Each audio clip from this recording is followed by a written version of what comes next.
पाहण्यासाठी आमच्या चॅनलला सबस्क्राइब आभार मानते। सर्वांनी 3 टाळ्या वाजवून त्यांचं आभार मानते। क्लॅप्स गो। नाशिक जिल्ह्यातील निफाड तालुक्यातील लासलगाव जवळील पाचोरे खुर्द येथे ज्ञानेश्वर सांगळे यांच्या विचारातून पाचोरे खुर्द येथे अनोखे उपक्रम राबविण्यात आले। ज्ञानेश्वर सांगळे हे एक सामाजिक कार्यकर्ते असून सांगळे यांनी आपल्या विचारातून आपल्या देशातील नवतरुण कसे घडावे व पुढील पिढी जागृत कशी होईल या अनुषंगाने श्री सांगळे यांनी आपल्याच गावातील जिल्हा परिषद मराठी शाळेत भारतरत्न डॉक्टर बाबासाहेब आंबेडकर यांच्या जयंतीचे औचित्य साधून शालेय विद्यार्थ्यांना संविधानाच्या बाबतीत मार्गदर्शन केले व विद्यार्थ्यांना वह्या, कंपास अशा अनेक शालेय वस्तूंचे वाटप करण्यात आले। तसेच शिक्षकांनीही विद्यार्थ्यांना बाबासाहेब आंबेडकर बाबतीतही इतिहास सांगितला। संविधानाच्या बाबतीतही सामाजिक कार्यकर्ते ज्ञानेश्वर सांगळे यांनी विद्यार्थ्यांना मार्गदर्शन केले। भारतीय घटनेचे शिल्पकार डॉक्टर बाबासाहेब आंबेडकर हे ज्ञानपोषक होते।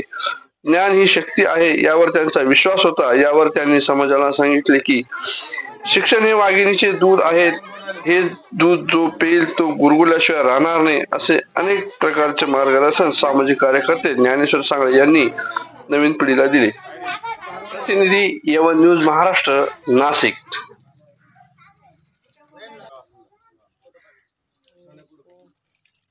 डॉक्टर बाबासाहेब आंबेडकरांचा डॉक्टर बाबासाहेब आंबेडकरांचा छत्रपती शिवाजी महाराजांचा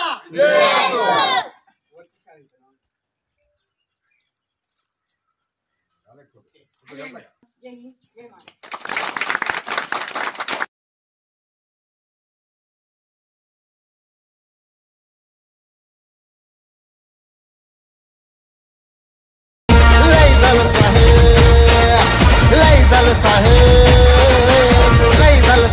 आंबेडकरांच्या जयंतीनिमित्त पाचोरे खुर्द या ठिकाणी आपण एक छोटीशी जयंती साजरी करतो।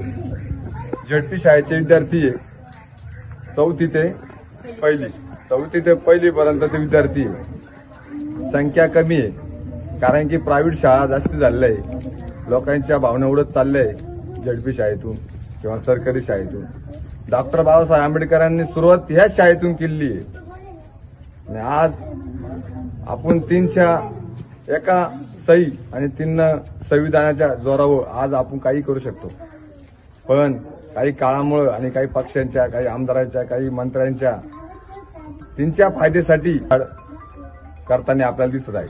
कायद्याची बदल होऊ राहिली, पण तो संविधान बाबासाहेब आंबेडकरांनी लिहिलेला आहे, त्या संविधानाला कोणताही न कलंक लागता आज या ठिकाणी आपण त्यांची जयंती साजरी करतो।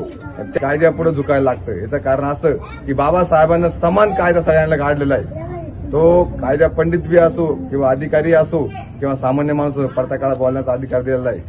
आणि हेच मी सांगू इच्छितो, प्रत्येक झडपी शाळेमध्ये त्यांनी दिलेल्या कायद्याचं वाचन व्हावे आणि त्याची माहिती प्रत्येक विद्यार्थ्यांपर्यंत पोहोचावी, याच्यासाठी आम्ही हा उपक्रम राबवतोय।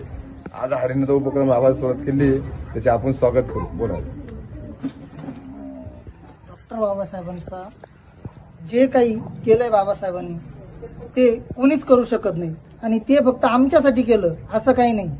हे बाबासाहेबांनी सर्वांसाठी केलं आणि हे मी मुलांना पुस्तकं वह्या वाटप करून हे सिद्ध केलं। आणि जयंती अशी साजरी करा, नाचून जयंती साजरी करण्यापेक्षा मुलांना काहीतरी देऊन मुलांचं भविष्य बघून ही जयंती साजरी केली। ही सर्वात मस्त जयंती होती आणि चांगली जयंती होती। मी